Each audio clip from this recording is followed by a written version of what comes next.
and I identify as a member of the queer community.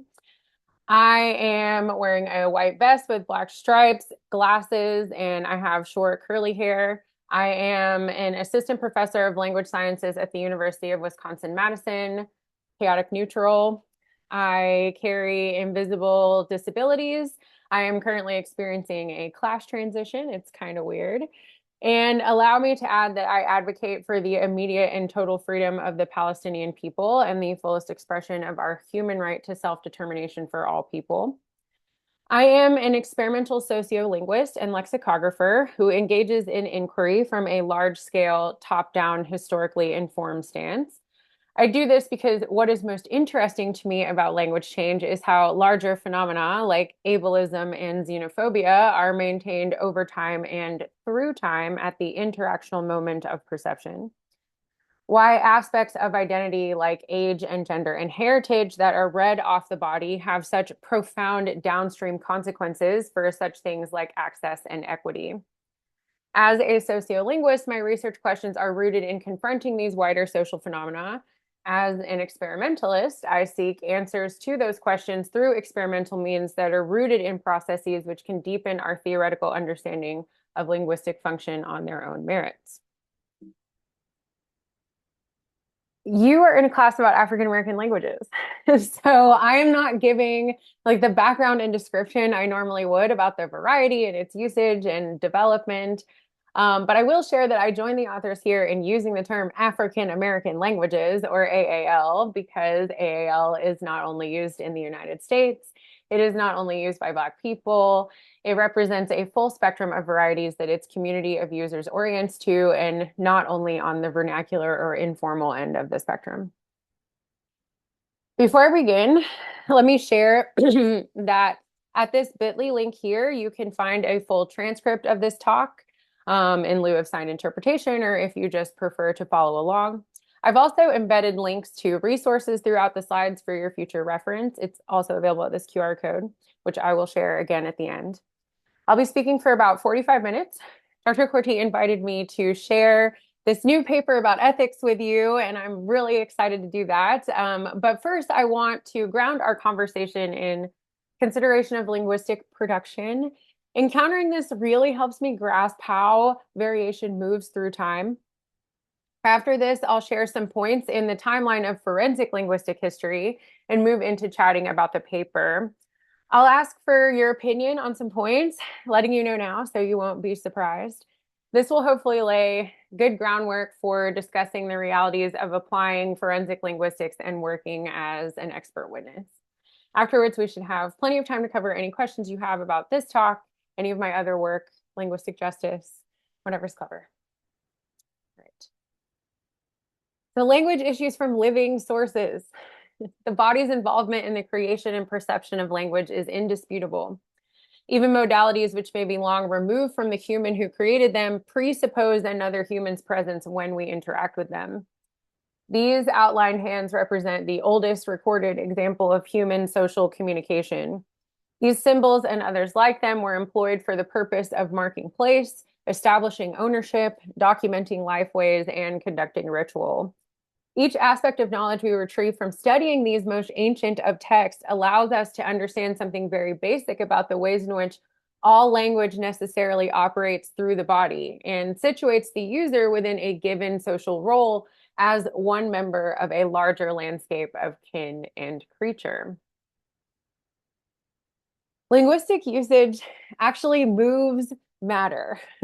When we are speaking, we send out pressure waves, which rarefy and compress the air around us as they move between our mouths and listening ears. The physicality of this operation unites all linguistic production. It constrains every instance of usage within universal physical laws. This is what Chomsky called third factor. Sound waves are important sources of information. Indeed, the first such waves to ever move through our universe remain imprinted on its fabric. Such waves, moving around 344 meters per second squared in warm, moist air, can travel around the entire Earth multiple times in a minute, carrying information like the eruption of a volcano in the South Pacific to listeners in Alaska. The waves from this sound, the loudest sound ever recorded, were visible from space.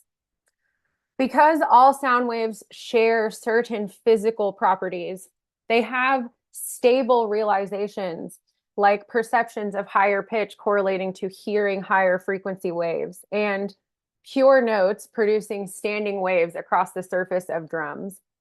I'm going to show you an animation of these, but I would be remiss if I didn't mention that this kind of stable realization was known to African cultures for millennia. There is an image here of a Yoruba talking drum, which is bowed to produce pure notes on the drum skin, creating a low, sustained rumble, carrying information across the jungle to empowered listeners. Let's look at what these stable waves look like real quick.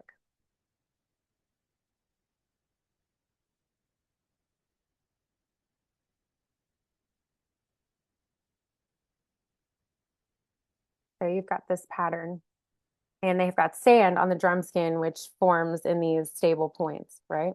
Here's a different frequency going through the drum skin, different pattern, new frequency, new pattern. Right. Okay. The point is, linguistic usage actually moves matter. Everything you utter has physical force in the world. Don't forget that. Every bit of language you create matters because it shapes the matter around you, even if you are alone, even if you are only thinking. The physicality of this operation is what gives our thoughts staying power. It is what allows for information to be processed in real time and categorized in our minds based on all of our previous collective and individual experience of the world. We use language for information. It's a tool for combining individual experiences into collective knowledge. Our linguistic system is designed to operate passively in the background, to categorize what you are perceiving and help you negotiate the world around you through informed responses. Our linguistic system is designed to recognize difference, to notice anomalies, to weight them heavily. This means that this system relies on expectations because if what we are experiencing aligns with what we expected, the system can run happily along in the background. The thing is, we share more than information when we share our language, or more than linguistic information, I should say. When I say cat, it isn't just the phonemes cat that are transferred. Dr. Kevin McGowan often says when we open our mouths to speak, we share our identity and not only our ideas.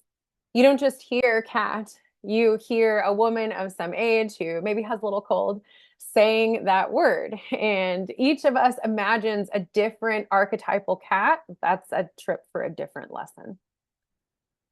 Because language is inherently embodied, it is also inherently social, a reality which reflects the human will to materialize thoughts for and about each other.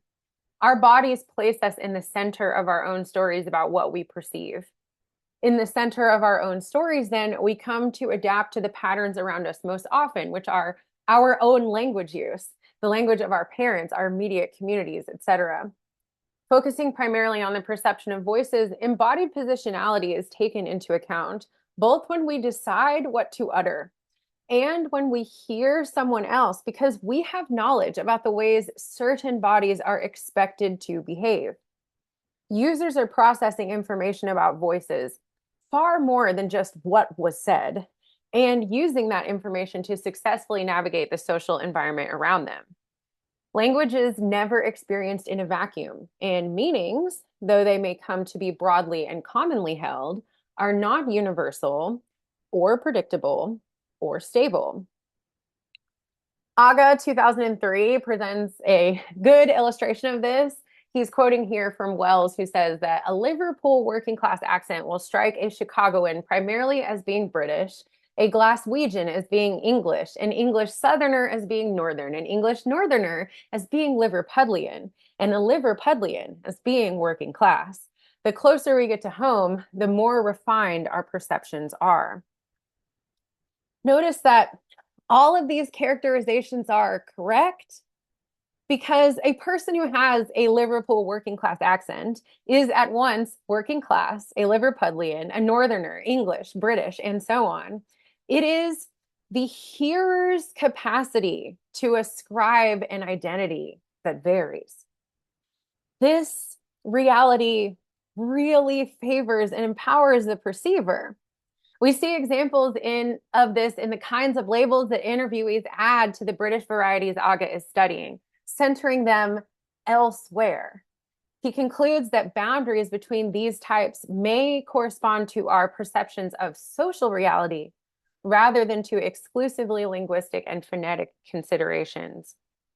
Received pronunciation is this discourse variety to which the actual speech of most speakers corresponds only imperfectly.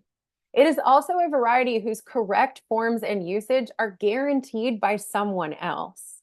So its usage is often described as elsewhere, and its authenticity or administration is seated elsewhere as well. The standard variety then becomes a variety that everyone knows, but few people use. Just hold on to that for a moment.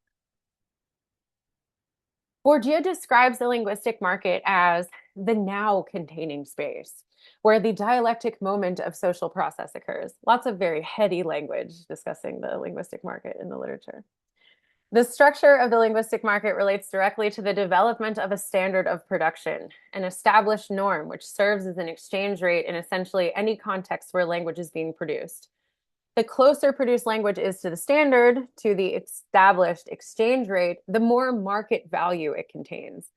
Such a valuing is made possible because the usage of linguistic material carries different social meanings which become active when certain conditions are met.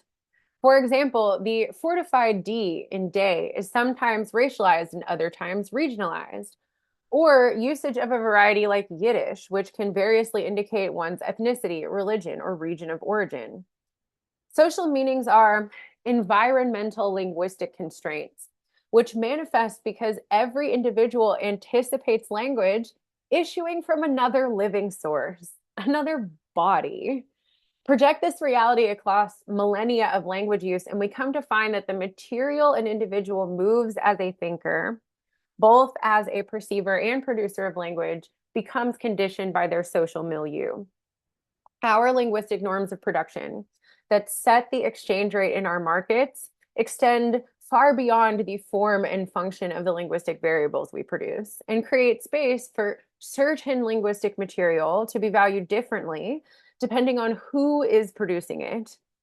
The listener, real or idealized, is empowered in the linguistic market because meaning is processed inside the perceiver. The seat of power is inside the listening subject, which makes the whole person available both for identity performance and for identity erasure.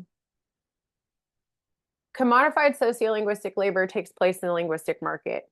It is defined by Holiday and Squires as the physical, emotional, and psychological effort put into deploying sociolinguistic resources in a way that is meant to satisfy others. We can use this concept to understand Bourdieu's formulation of the linguistic market from the perspective of the individual language user. All people engage in sociolinguistic labor. For example, we may choose to use certain words, not to use certain words like profanity, because our parents or elders prefer us not to, even though we'd be perfectly comfortable using those terms with interlocutors our own age or even in our writing.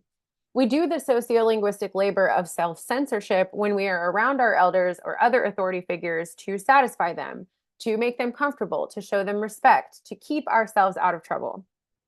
We choose linguistic variables or styles based on what we anticipate the listener wants, knows, or prefers, a choice heavily informed by that listener's class, age, race, gender, sexuality, regionality, ability, and so on. Sociolinguistic resources have utility because they, like all material, possess specific properties that make them appropriate to meet certain needs. Like all forms of labor, sociolinguistic labor has the power to produce more value than it contains. This outcome results in part from the development of a globalized economy that values homogeneity. As users with bodies seated in particular moments in time, we have linguistic material at our disposal that has its own social history, its own life in the culture and meaning that is both relative to our bodies and independent from them. Okay, so quick review. We take in the world with our bodies. There is no other interface with which to live, to experience a life, or to do self. It's like not to put too fine a point on it, but I love this quote from Piaget who says, there is simply interaction between the most superficial zone of external reality, what we can physically sense with all of our sensing parts, and the wholly corporeal periphery of the self, meaning that the internal life is actually separate from what is. It's interaction, which is a lot. It's a lot to think about. We take in our bodies, we take our bodies out in the world, we have experiences, and then attempt to describe those experiences by materializing our thoughts through language. We enter the dialectic moment of social process. In these moments, places, and contexts, our bodies and the bodies of others significantly condition the types of language we produce and the ways in which we perceive the language produced by others. Because bodies cannot be separated from the production of language or their place in society, and because we feel some type of way about every person we meet, people who exist in certain types of bodies never produce language in any form that is perceived as proper or standard or respectful or complete or complex or clean or clear or civil or good enough. Embodied perceptual cognitive mechanisms allow us to recognize voices we are familiar with, to pick out our mother's voice in a crowded room, or to connect a beloved actor to an animated character they are voicing. When we aren't familiar with a language user, informal, on the spot, and largely non conscious speech judgments form a character profile of who we are listening to through the indexation of certain ways of languaging to certain types of identities.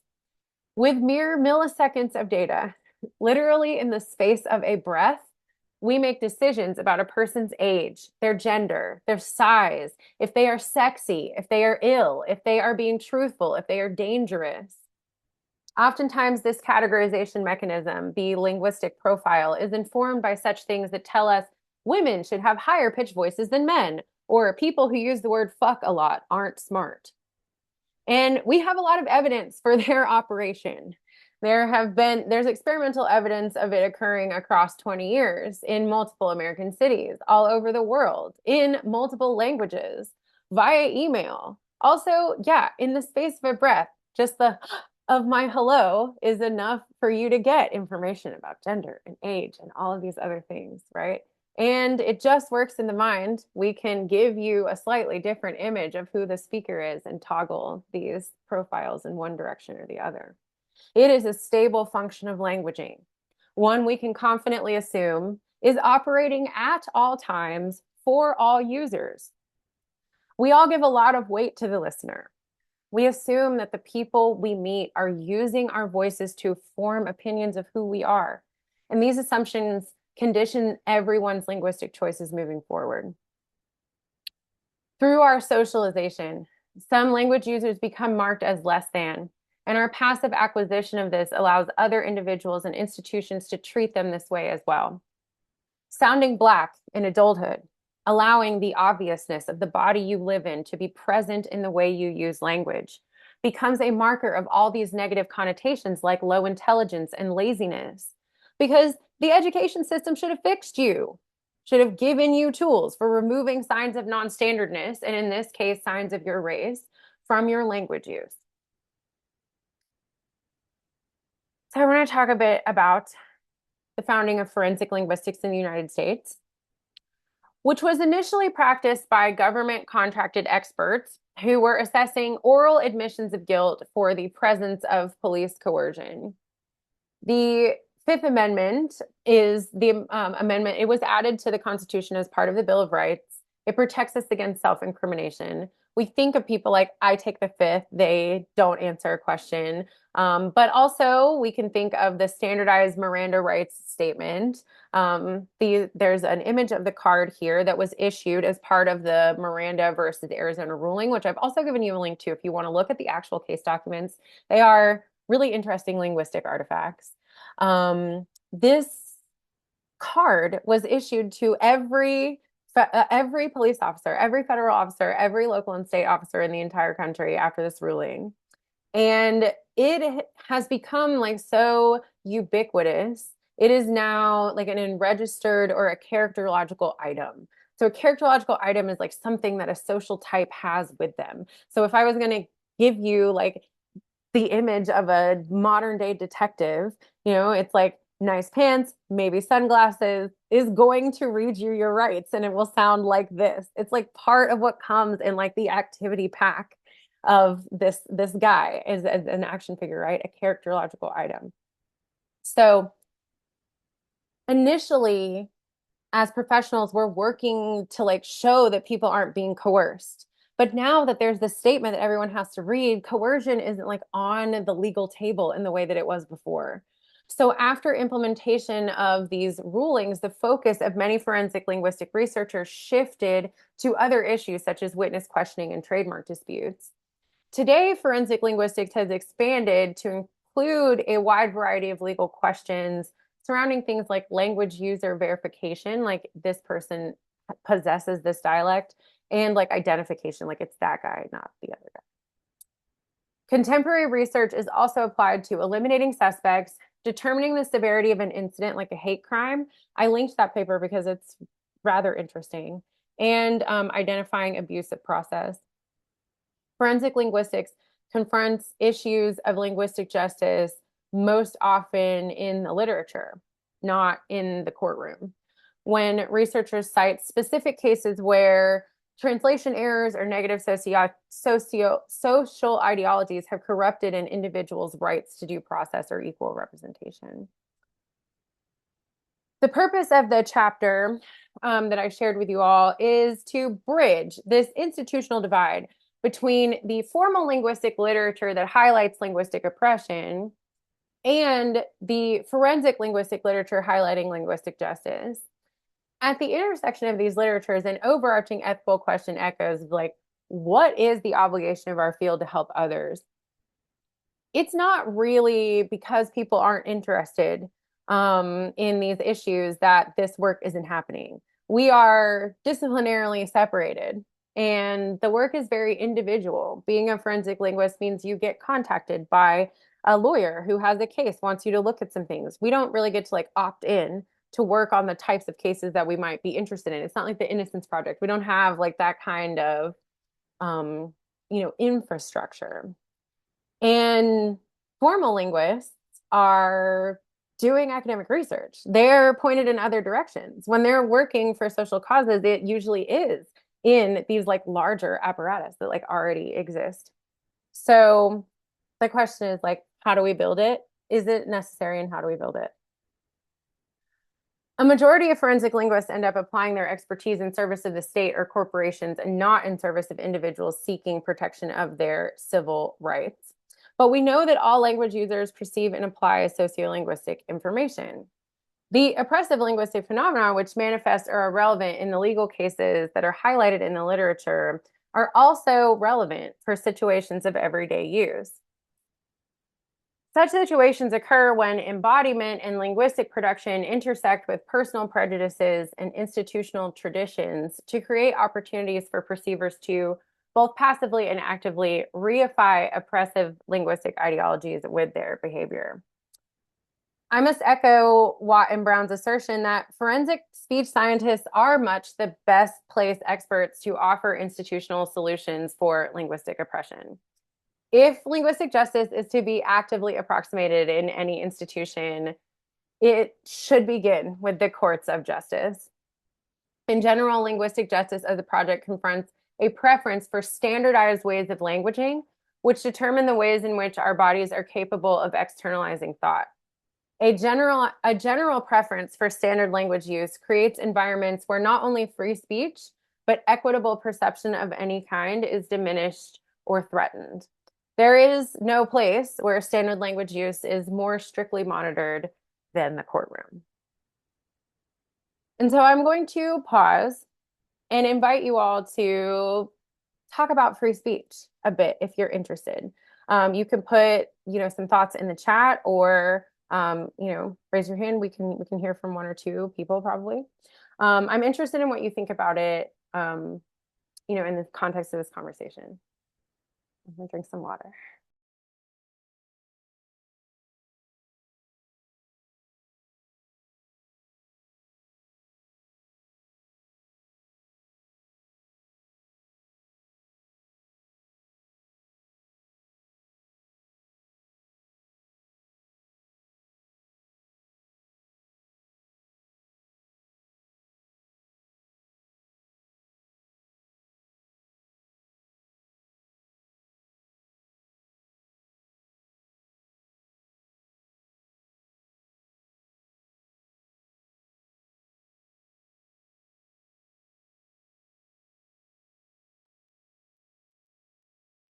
Okay, great. We've got some in the chat. Yeah.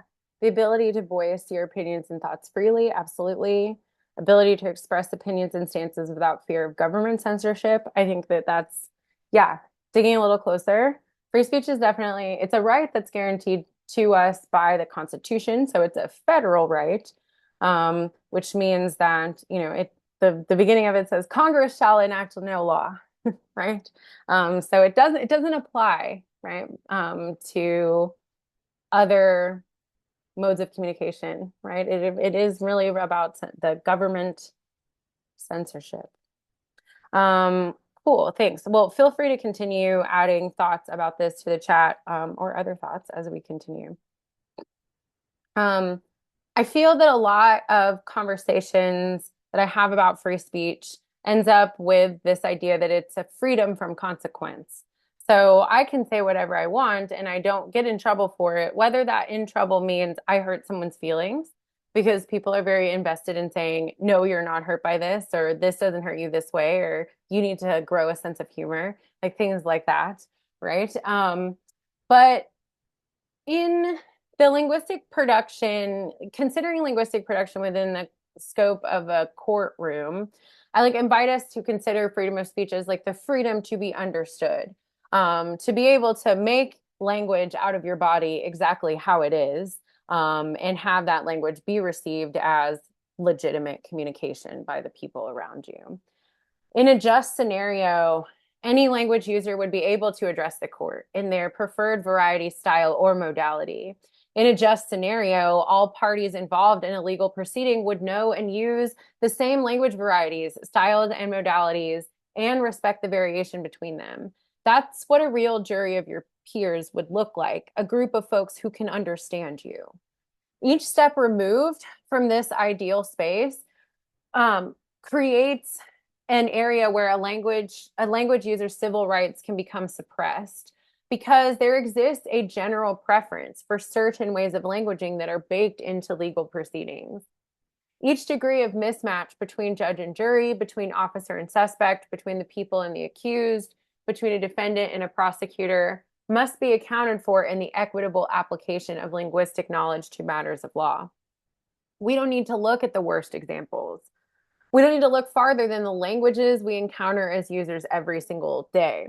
Sometimes we don't need to look farther than the edge of our own thoughts to know that linguistic harms exist and persist.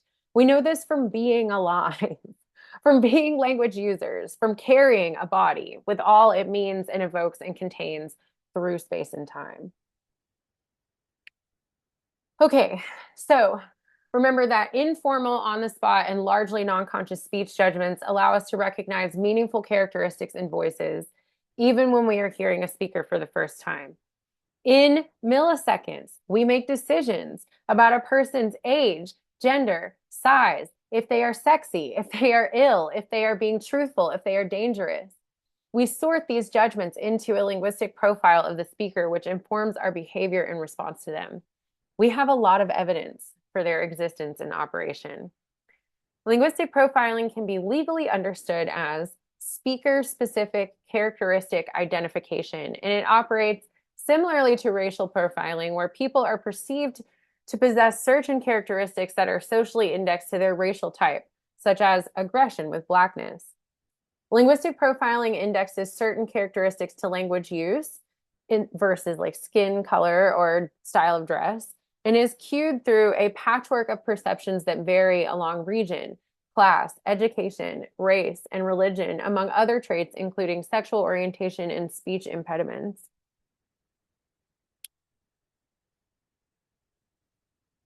Sorry, I scrolled too far.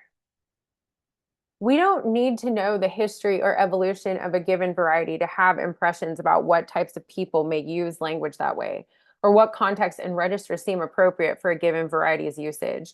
We just gain that knowledge by being language users. We don't have to have access to the discrete facts. At a given point in time, a population can be assumed to have near similar schema for extant linguistic ideologies, no matter which individual acts of being trigger recognition of a given social type. While the interactional exigency for linguistic profiling is decidedly variable, it is dependent on where and when users come into contact. Crosskitty, like this citation, like he really gets into these WH questions and how they align to like different facets of language use and stylistic variation. Where and when is really important for ideological activation. As each context activates different culturally relevant behaviors that embed ideology into linguistic forms. Moreover, like all types of profiling, linguistic profiling operates bidirectionally, amplifying desirable outcomes for certain individuals and dampening them for others. I've linked another case here, HUD v. Blackwell. This is the case where a young couple was interested in buying a house. They got all the way through signing a contract before the owner confirmed, after like multiple attempts to get information from realtors and agents, that they were Black. See, he became suspicious when he saw the name Terrell on the contract. The owner then went behind their backs, changed the locks, and within a few days sold their house for a second time to another young white couple from Dallas. He sold the property for lower than the Black couple had offered with no credit check. The Black couple won their case. The owner was fined, but the white couple got to keep the house. They experienced a desirable outcome. More positive instantiations of linguistic profiling are particularly insidious because many language users have always experienced an amplification of desirable outcomes, giving them no means of developing expectations outside of the status quo.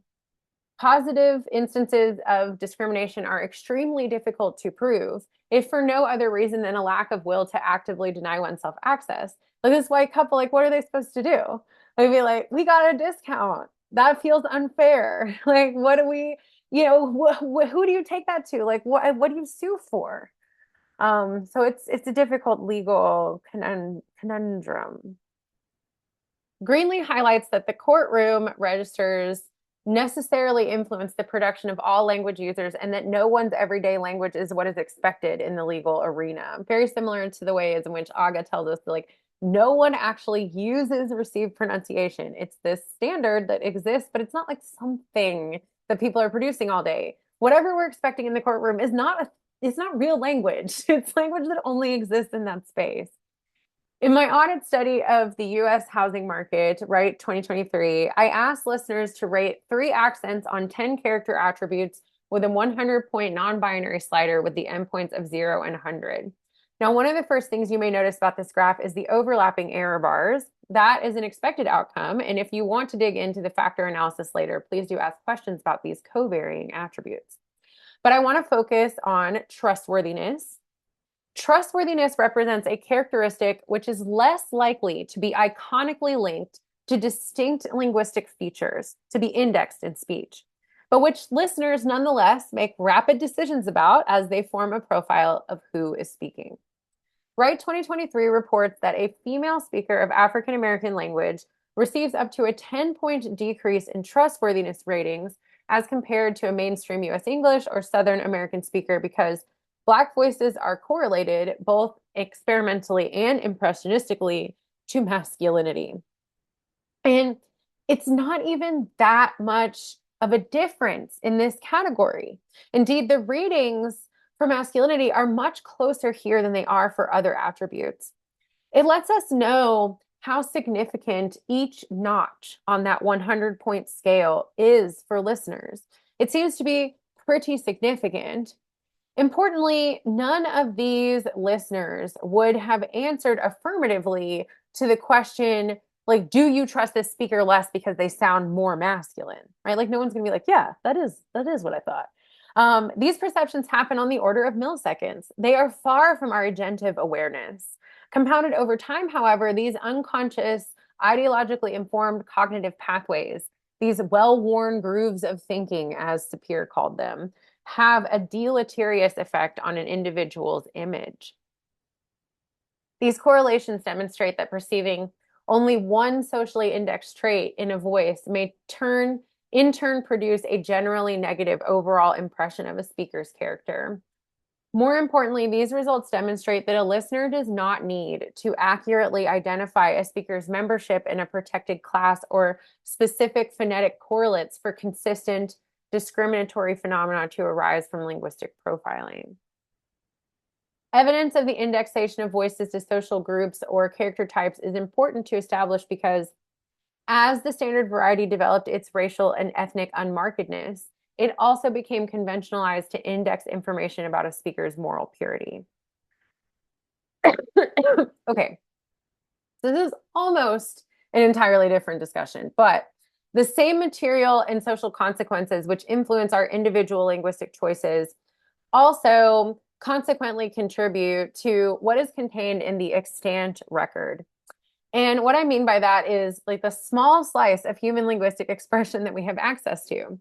Everything from the last 200,000 years that was written down or recorded that hasn't burned or faded into obscurity, every bit of language that exists. And in my opinion, this includes like every single sound and sign that is actively being made by every human being at any given moment. So like the collective activity of 8 billion minds as well.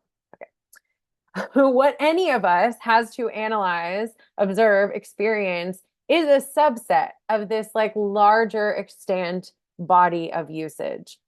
This fact remains true for all usage, including large language modeling and natural language processing, which pull their power from recognizing predictive patterns across vast bodies of text.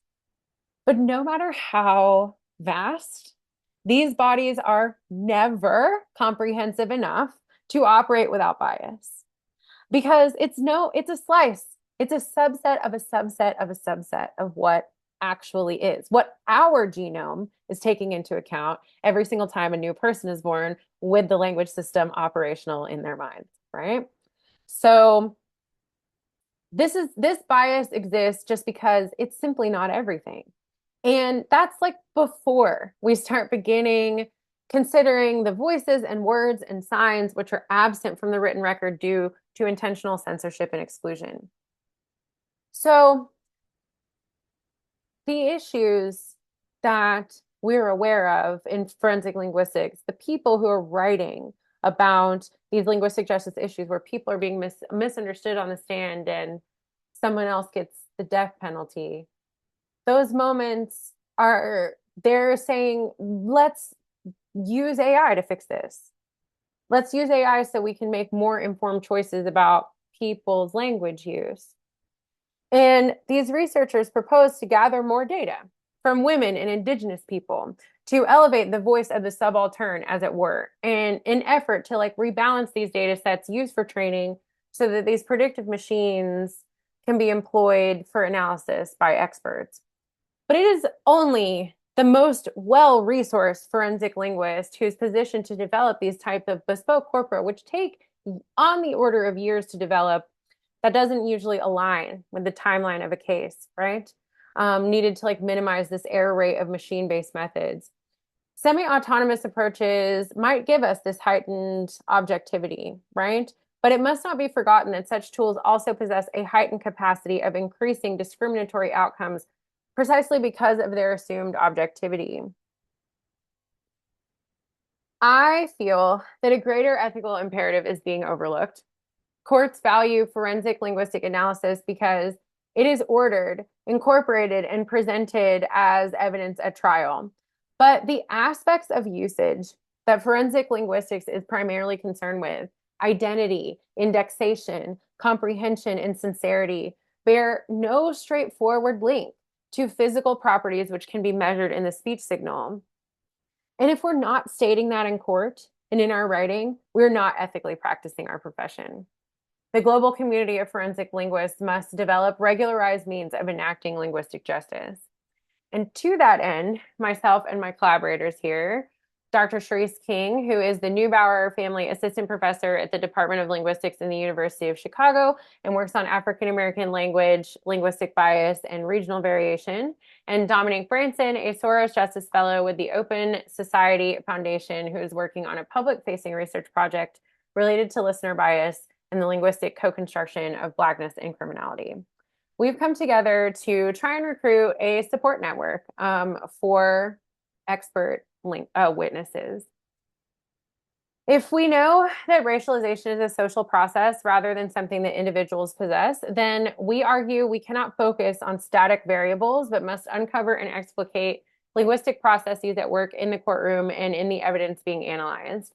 Given the enduring link between Blackness and criminality, we as linguists must explore how such social meanings are made on the ground in discourse and over the course of a trial, drawing on established research skills in our toolbox, but also looking beyond the variables we have traditionally used to study race and language. First and foremost, we must recognize and underscore that the law is not an objective, truth-seeking enterprise, but rather one of narrative construction. These narratives manifest in individuals, plaintiffs, and defendants, but also in the apparatus itself, prosecutors, juries, appellate procedures, etc. Analyzing discourse in the courtroom involves capturing, describing, and assessing each individual's narrative construction based on the facts presented and not only attending to the speech of the racialized other. There is an inherent conflict in the popular understanding of the law as a truth-seeking endeavor and the vast and rarely intersecting linguistic realities which derive from perceiving information in a highly formalized social context. Because the courtroom is a site for narrative construction, lawyers and judges often over-rely on stereotypes or common negative scripts about Black people or disabled people or indigent people to easily establish guilt. Linguistic profiling is always operating. And I believe that fact calls us as ethical practitioners to elaborate all potential misunderstandings or ideologically weighted interpretations which may arise as narratives are constructed in the courtroom. Now, more importantly, for a conversation among professionals, we must recognize perceptual biases are also operating within us as we analyze data as experts, informing our conclusions about race, space, truthfulness, etc. The engaged literature that most concerned with linguistic justice offers no solutions or tools for combating our own perceptual biases.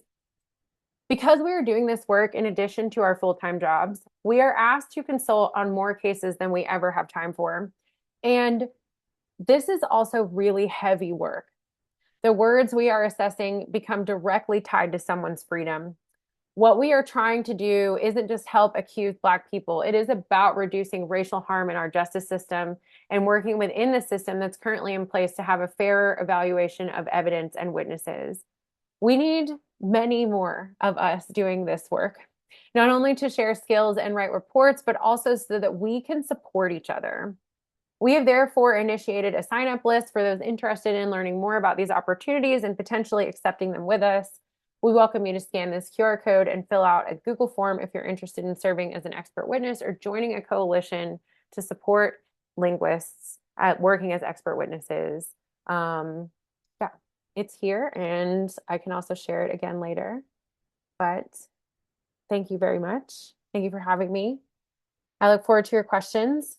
The slides are all available here, and you can contact me. I'll leave it up for a minute. Thank you, Dr. Wright. We do have a Thank question you. in the chat Oh, great. from Mayun. In this study, and I think this is a study you were talking about a little bit ago about perception, was the tone of voice, if the speaker sounded happy or higher pitched, a factor in considering the listener's perception? You're asking about the study with like the truthfulness, the different attributes that we looked at. Yeah, that's a good question. I don't have that particular information, but it wasn't a variable. We were not using tone of voice in that study as a variable, so they should have been very similar. It was not an identically worded sentence because the dialectal differences that we were trying to feature, but it is a sentence like, "Hello, I'm calling about the apartment you have listed," like a very normal professional greeting. Um, I will say though that there is good evidence that this kind of thing is a factor. That you can confuse people. So there's a good study, and the researcher's last name is Kim, and it's like about pineapple with angry intonation. Pineapple. People don't know what to do with that. Whereas, you can get like pineapple. That makes way more sense. Pineapple, people have a problem processing that one. It takes a little, there's like a reaction time clip. And so what's interesting about that is people end in the same place. They give us the right answer. It's not like they don't, it factors your perception in such a way that you aren't understanding what's happening, but it does have like a processing cost when our certain expectations are violated. Um, so yeah, I don't know if that answers your question. I'm going to stop sharing and Thank you. we can take more. Yeah, thank you.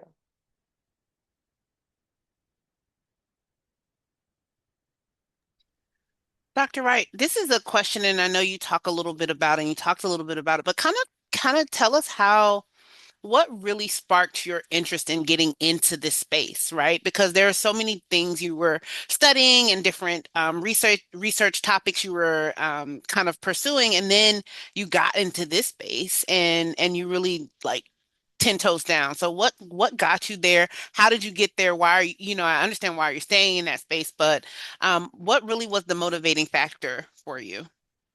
Yeah, that's a good question. A lot of the studies that I've done, they feel like they're kind of all over the place, but it's like the same where this was like what was important to the community that I was in. They're like locally focused. Like my dissertation is about like Black professionals in Detroit, and the like that's what people are most interested in was their jobs. Like they wanted to talk about the jobs that were there, the jobs that they wanted, that was what was on people's mind.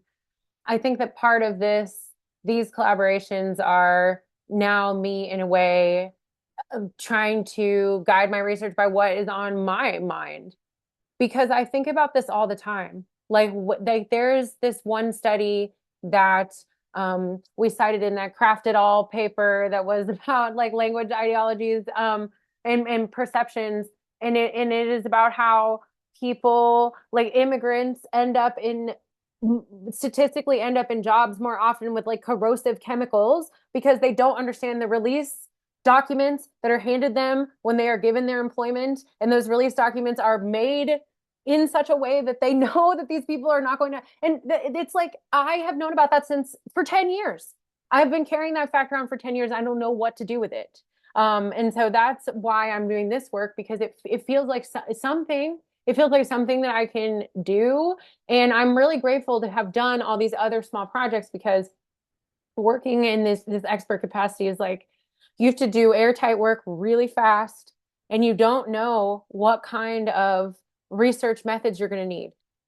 So it really like it keeps me nimble, I guess, as a researcher, but it is the work is so high stakes that I end up saying no or working in a supportive role for Charisse or others more often than I do like leading these things because I was a graduate student like 3 years ago.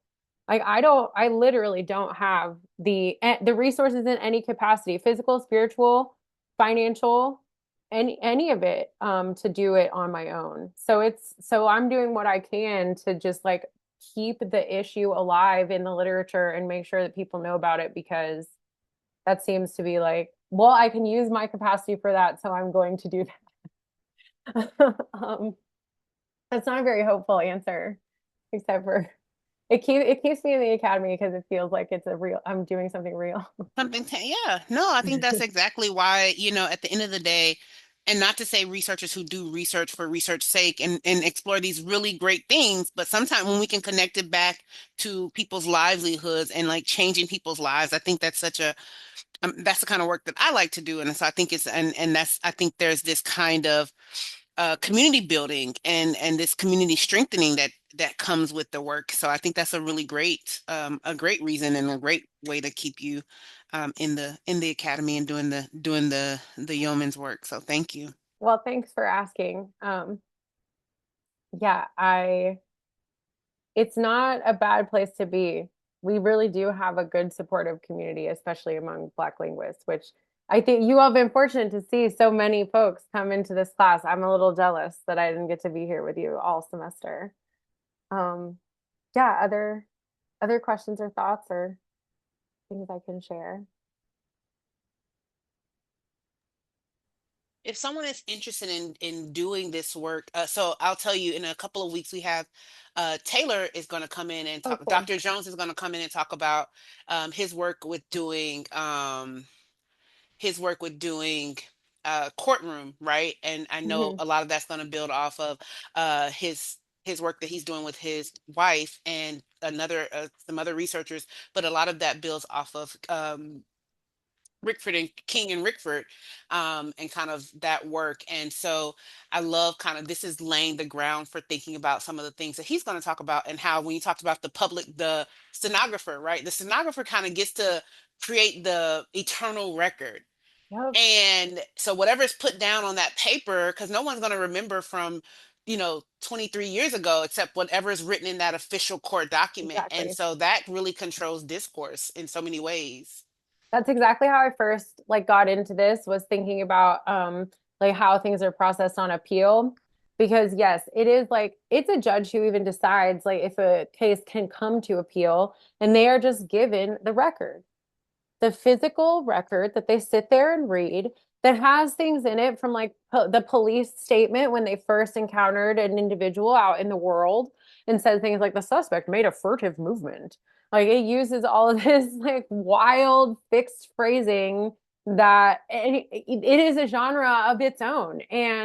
I and that like instantly connected to this other work that like I work in historical sociolinguistics. I'm very interested in how these things are maintained over time and what evidence it leaves because brains don't fossilize. It's like what evidence do we have about how people felt about each other and different language varieties that were around and like how we felt about women and how like gender was controlled. It's like all this stuff is in the material record. I love working with primary documents, but a lot of the primary documents we have are exactly these things. Like we don't know anything about certain indigenous populations in Central America, except for that they show up in court documents when these people were hauled in and had their land stolen. And, like all of this, like it's all that we know about these whole populations are what people wrote down in these formalized documents that don't actually represent what people sounded like or how they lived. And so that's part of the imperative for me too, is being like, let's just use what we already know about how language works to make the thing that you are producing because it is a narrative like the actual material of a case is these material documents. That's why I linked several of them for you all to look at because it is like an interesting linguistic exercise. I'm so glad you're going to get to talk to Taylor because he has been spending the last decade thinking about exactly this, so they're like the people to talk to about what innocence looks like on paper. Yeah, and he's bringing a new he's working on I think they just finished a client. I just talked to him uh maybe 2 or 3 days ago and he's like they just so he has some really new data That's that he awesome. can share. So I'm super excited. So I think this sets us up to kind of think about the work in so many different aspects, right? So we see kind of theoretically how it works and then its implications, and then we're going to see some really like how it works within the courtroom and positive and negative implications, right? When people feel like they don't buy in or creating processes around this. One of the things he's talking about, and I think you spoke to very much so, is when people look at like, how do you decide if this person's really talking about drugs, or how do you decide how these cases are the process around it? There's not one. So you create one, and then Yeah. when we try to somebody else comes in, what do you do? Yeah, it's a very difficult challenge. And yeah, they're very recently in the news, there's that give me a lawyer, dog. Give me a lawyer, dog case where, yeah, people are like, he wanted a dog. No, he didn't. Stop it. You know what that how this language functions. This is yeah. I have a hard time watching like the news or any movie. Sociolinguistics has ruined me. Um, yeah, thank you all so much for having me. It was really nice to like get to see you and be part of your conversation. And I really am open to talking to folks anytime. So please email. I love it hearing from people. So thank you. Awesome. And Kelly, you can most definitely stay on if there are no other questions. I want to give a couple of announcements. Yes, Kendall, no, don't. This is your time. I was just going to give some announcements, but this is your time to talk to Dr. Wright. And thank you so much once again for joining us. Yeah. Turning it over to Kendall and Eden. Yeah, again, thank you so much for coming to stop by. Sorry, the camera's like zooming in. Yeah. But I kind of wanted to ask about, because you said multiple times where like this work that you do is very high stakes. And I just wanted to like know like how do you do your research and then like not take it home with you at the end of the day? Because like I like am doing a research, like I'm helping a PhD student like on their research about like African American language and pop music. And I'm finding myself like thinking about some of the things that I'm transcribing in these interviews. And I'm just like I don't know how I feel. And it stays with me. And that's like super low stakes. So I was just wondering, like, how do you balance everything? Yeah, that's a wonderful question. And I will say that's a work in progress. I'm still figuring that out. And you'll see me writing about this in my work because I think it's really important to name how difficult these kinds of like this kind of inquiry like is, like what it means to take even, yeah, like even if it's not like hate-filled speech, it is like speech or usage that is demonstrating racialization or sexism or like whatever and transphobia, like whatever, and you have to read it like 900 times. You have to read it so many times. You have to write about it over and over again, have conversations for years, get it into print like that. It is so hard to just live with the data, just to live with just the data. Like I would be, this is what I mean is like no offense for research like describing form and function. Like I wish that that was the stuff that I could get into, that I could just talk about like morphology all day. Because I'm like a little jealous of some of like what people get to do. But this work is hard. I think that so part of what makes it easier for me is naming it. Another part is literally having a therapist, which is advice that I got from John Rickford himself, who you don't hear a lot of older Black men tell you to go to therapy. So I took that and ran, and I have been seeing the same Black female therapist since I was doing my PhD, and literally just talked to her about like stuff like this, like talk to her about how I'm feeling about exactly what I'm dealing with in the data. And I don't really have like other people in my immediate research community to have those conversations with. So having her has been really important to me. That form of support could come in lots of ways, right? Doing things like this also helps, of coming into a room with a person who I trust, who I know is doing the right thing to set the ground for the conversation I want to have. So being a little more choosy with my time. And also I am really working, like I finally have a full-time job. Like I turned 40 this year, it's first time. That I have been gainfully employed. And I'm using the affordances of extra time and resources that come with that to take better care of myself, which is like not something that I was doing in graduate school.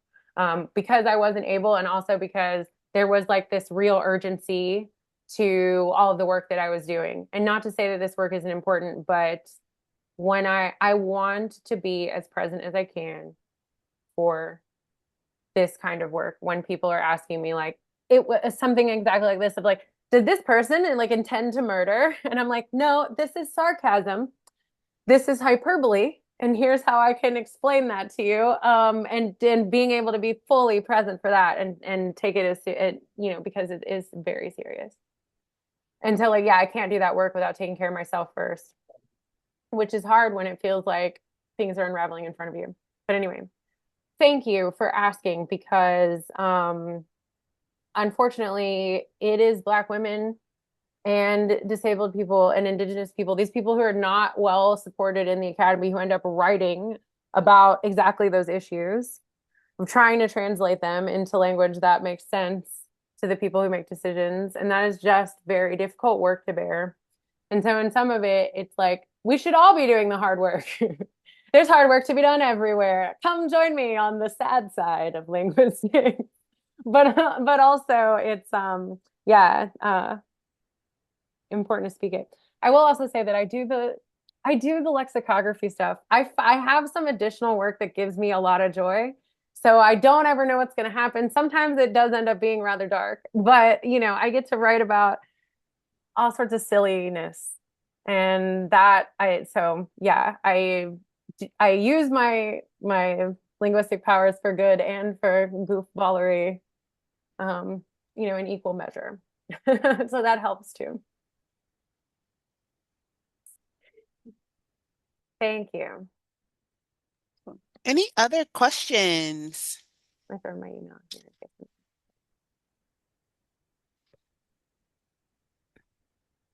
Dr. Wright, thank you so very. Yeah, I didn't have this email. I had a Wright linguist, Yeah, and that's why I was like, I know she's not at the Michigan email. I mean, it probably came to you, but I was like, that's not the right one. So it was such a pleasure to have you today.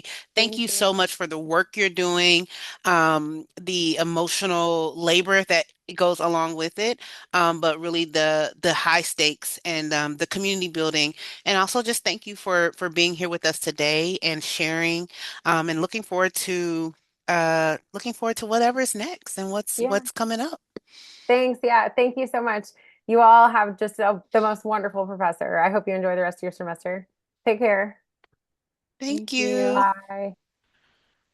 Bye. All right. Hello. Okay, quick question. I'm going to give you the opportunity to help decide what we're going to do. Um, I want to give some space to because the semester is running out. Like we're at in April, which is way cool and way weird and a whole lot of things. And the weather is beautiful and it's hot in my office because they haven't turned the air on. So now I'm like really hot over here. Um, but I want to ask a question. So Wednesday, we no class on Monday. So have a great break. I hope that it restores you, and you get to do all of the things or none of the things, whatever tickles your fancy. On Wednesday, because Dr. Jones is moving to to April 20th, and I have it typed up here, but I wanted to see what your thoughts were. We can do one or two things. Um,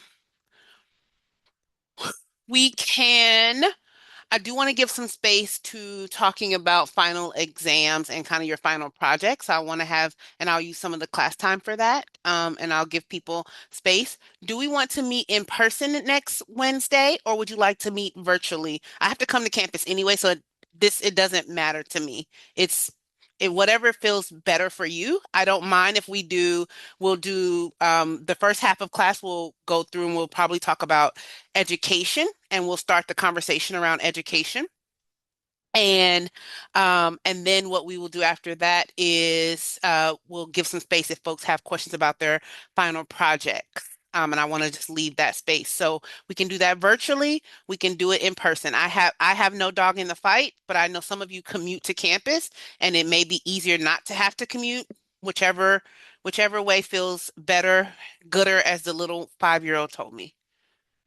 So what feels gooder for you all? Okay, awesome. Thanks, Kylie. I know you are one of the commuters. Awesome. Okay. So we will do virtual, and I will let you know just kind of the next couple of classes. Next week will be virtual, and then we have Abby coming to talk about the crossover effect. Kylie will be the song of the day on April 13th. April 15th, it will be virtual. I don't know if it will be Dr. Calhoun, Dr. Greaser, or Dr. Me. I don't know who it's going to be, but it's going to be virtual. And then we on April 20th, we have Dr. Taylor Jones, and we have Tyler doing the song of the day. Say that 5 times fast. And then on April 22nd, we are in person for our last class, and we're going to talk about attitudes, conundrums, and kind of where we are, and we may finish up education depending on how far we get next week. And then on April 27th is our last class. That's our celebration of knowledge. You will get an invitation to that. Essentially, what I like to do as part of your final project is you'll create a poster similar to like a poster session at a conference. And it doesn't have to be like printed all fancy. You can literally get a poster board and do your poster session, and you'll get a little map of the things that need to be included. But it's really to help you, one, start thinking about your final project, and two, it's a really great way if you have not ever presented at a conference, or if you're thinking about some work to present at a conference, just a fun way to think about that work. I know we have many juniors, so probably senior thesis. We have PhD students, dissertation work or something relevant. So these is just another way to kind of get familiar with conference presentation. We'll have some little snacks and food and all the things, and then it'll be the end of the semester. There is no final because I just got an email and they were asking there is no final there's no sitting in class and doing a final. It's whatever your final project is. So I just wanted to make sure I said that because they did ask, do we have a final and when our final date was. We do not have a final for this class. So a final exam. Sorry, you have a final project. Any questions for me?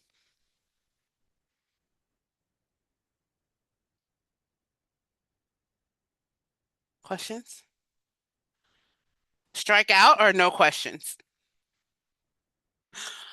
All right, everyone, have an amazing break. Be well, get some sun. Vitamin D is super important for your health. Get grounded with the earth, and I will see you all next Wednesday virtually. Thank Bye. you. Bye. Kylie, you came off of mute. Are you hanging out? Yeah. I was gonna email you. I saw your email. Oh, okay. I just, because of the time, I wanted to make sure that that was okay. It's okay. Okay. Thank you. Yep. No, I was gonna email you, but I was like, oh, I probably should not email her in the middle of class because that would be Yeah, no, weird. no worries. But I I did, know I yeah. did it yesterday, but I just wanted to make sure that it was okay. So thank you No, for letting me know. you are good. Did you have a good time at the mu? Oh, I'm gonna stop recording. I did have a good time at the museum. I've been, Was that your first time? that was my first time, and I've been